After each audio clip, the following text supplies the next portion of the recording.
Hi guys, welcome back to Explore Literature. इस video के अंदर हम डिस्कस करने वाले हैं अमेरिकन लिटरेचर की यूनिट नंबर 2, जिसमें आते हैं दो topics, the Awakening by Kate Chopin और Bartleby the scrivener by Herman Melville. इन दोनों टॉपिक्स के इंपॉर्टेंट क्वेश्चंस हम देखने वाले हैं इस वीडियो के अंदर। अगर आपने फर्स्ट यूनिट जिसमें हमने बिलवड के इंपॉर्टेंट क्वेश्चंस डिस्कस करे हैं वो नहीं देखा है तो please do check the playlist, जो कि आपको फर्स्ट कमेंट और डिस्क्रिप्शन बॉक्स में मिल जाएगी। Alright, so now without wasting much of your time, let's start the topic, and if you haven't subscribed the channel, please do so.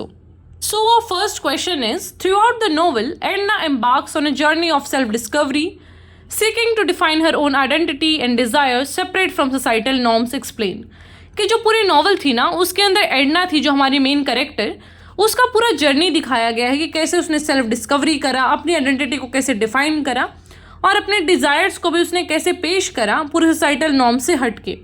तो पूरी novel के अंदर मैंने आपको यही बताया था कि जो वो हमारी मेन कैरेक्टर है एडना, वो अपनी सेल्फ डिस्कवरी की जर्नी शो करती है इस पूरी स्टोरी के थ्रू कि किस तरीके से उसने सोसाइटल नॉर्म से हट के अपनी सारी चीज़ों को इंपॉर्टेंस दिया। She give importance to her self, her identity, her sexual desires. तो यहाँ पे आप क्या देखेंगे, 3-4 पॉइंट्स के थ्रू आप इसको कवर करेंगे। सबसे पहले आप लिखेंगे इनिशियल डिससेटिस्फैक्शन के बारे में कि वो अपनी लाइफ से सेटिस्फाइड नहीं थी।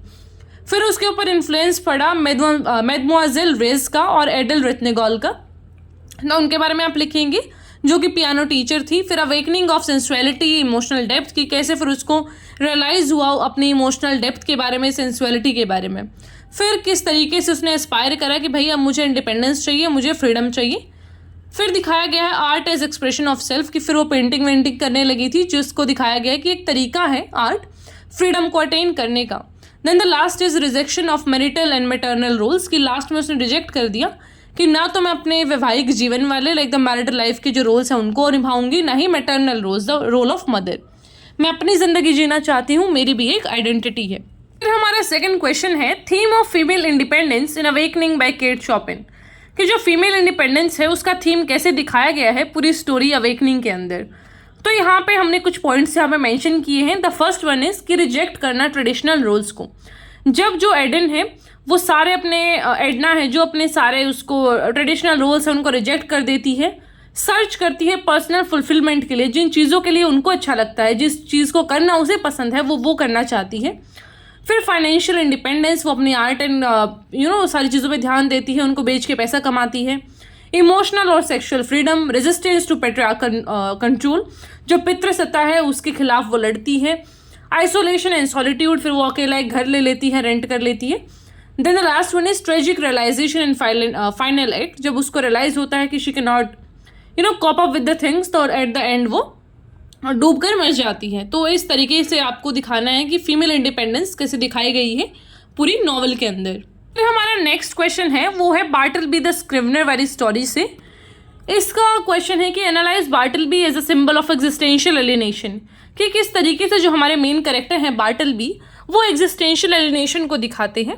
So the first point is कि पैसिव रेजिस्टेंस वो करते हैं, नॉन कन्फॉर्मिटी कि वो जो भी रूल्स वहाँ पे चल रहे थे, जो भी चीज़ें चल रही थी उनसे हटकर वो चलते हैं। आइसोलेटेड रहते हैं वर्क प्लेस में, इनएक्शन उनका दिखाया गया है। फिर उनका रिफ्यूज़ल दिखाया गया है कि भैया मुझे तुम्हारे साथ नहीं रहना, मैं अपना काम करूँगा। और स्ट्रगल दिखाया गया कि कैसे एक मोनोटोनस और मैकेनाइज्ड वर्ल्ड बन गया है। आप सुबह उठते हैं, वही आपका कॉलेज वाले जाना होता है, फिर वापस आना, वही सेम शेड्यूल, ना लाइफ में कुछ इंटरेस्टिंग है, ना आप कुछ क्रिएटिव कर रहे हैं। तो वो सारी चीज़ें ही दिखाई गई हैं with this theme. In difference in society, तो किस तरीके से जो लॉयर हैं, फिर जो अलग स्ट्रेटा दिखाए गए हैं अलग अलग सोसाइटी के कि कौन सा आदमी किस स्ट्रेटा ऑफ सोसाइटी से बिलोंग करता है, तो वो सारी चीज़ें। देन इज एग्जिस्टेंशियल डिस्पेयर कि जो बार्टलबी है वो डिमाइस हो जाता है टॉम में, तो सिटी प्रिजन की बात। Then is symbol of modern alienation, तो मॉडर्न एलिनेशन दिखाया गया है ब्यूरोक्रेटिक और इंडस्ट्रियलाइज सोसाइटी के थ्रू कि किस तरीके से लोग एक दूसरे से बिल्कुल वास्ता छोड़ चुके हैं। And everyone is behind the money now, हर एक इंसान को मटेरियलिस्टिक चीज़ों में इंटरेस्ट आता है, अब वो इंसानियत नहीं बची है। फॉर एग्जाम्पल अगर हम उस लॉयर की भी बात करें, नरेटर थे जो हमारी स्टोरी के, तो वो भी कंपेशनेट थे बार्टलबी के लिए, उनको दया आती थी बार्टलबी पे, पर वो अपनी जॉब के लिए भी like he was too much oriented into his work. तो उनको लगता था कि यार इस आदमी को एड्रेस करूँ या फिर मैं अपना काम करूँ। तो वही सारी चीज़ें हैं कि अब हम सारी चीज़ों को इग्नोर कर देते हैं for the sake of our development. फिर हमारा नेक्स्ट क्वेश्चन है डिफाइन द करेक्टर या फिर explain the character of Bartleby या फिर नरेटर ये दो कैरेक्टर काफ़ी इंपॉर्टेंट है। बार्टल बी का हम पहले क्वेश्चन में डिस्कस कर चुके हैं। यहाँ पे हम नरेटर का देखेंगे। तो जो हमारे नरेटर हैं वो कन्वेंशनल और प्रैक्टिकल हैं। बड़ा प्रैक्टिकल सोचते हैं कि भाई देखो ऐसे पागल लोगों से काम नहीं चलेगा, we have to be practical in to our work. Second is sympathetic yet detached, कि हाँ वो सिंपथाइज करते हैं बार्टल बी के साथ, लेकिन स्टिल वो एक पर्टिकुलर टाइम पे डिटैच भी हो जाते हैं इन चीज़ों से कि यार इसके साथ थोड़ी मैं लगा रहूँगा, यही थोड़ी मेरा कब पर्पस है। फिर वो बेच के चले जाते हैं अपने ऑफिस को। Then is conflict between duty and compassion, तो ये उनका कॉन्फ्लिक्ट चलता रहता है कि एक तरफ तो उनको दया आती है बार्टल बी पे, और second is he things about his duty कि भाई इस इंसान ने तो परेशान कर दिया, we can not work like that. इतना कॉम्पिटिटिव ये वर्ल्ड है, उसमें बार्टल बी जैसे लोग सर्वाइव नहीं कर सकते। फिर है मोरल एम्बिग्विटी, यहाँ पे भी वही एथिक्स एंड मोरल डिलेमास दिखाए गए हैं। Then the last one is self reflection and rationalization, तो जब वो रियलाइज करते हैं कि कैसे सारी चीज़ें होनी चाहिए and how he have to carry on his work, तो यहाँ पे फिर ये थीम आ जाता है सेल्फ रिफ्लेक्शन और रेशनलाइजेशन का।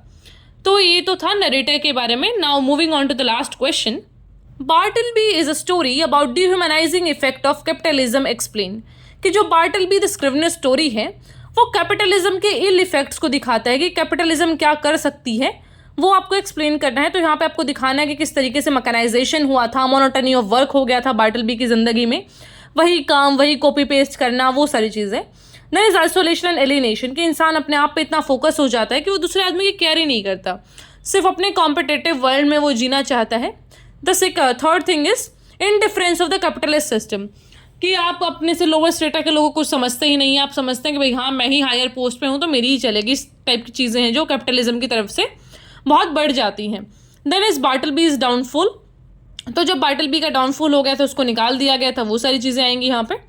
Then the last is critique of materialism, तो यहाँ पे ये दिखाया गया कि जो पूरा इन्वायरमेंट है, एक वर्क ऑफिस है, वो कितना ऑप्रेसिव हो सकता है।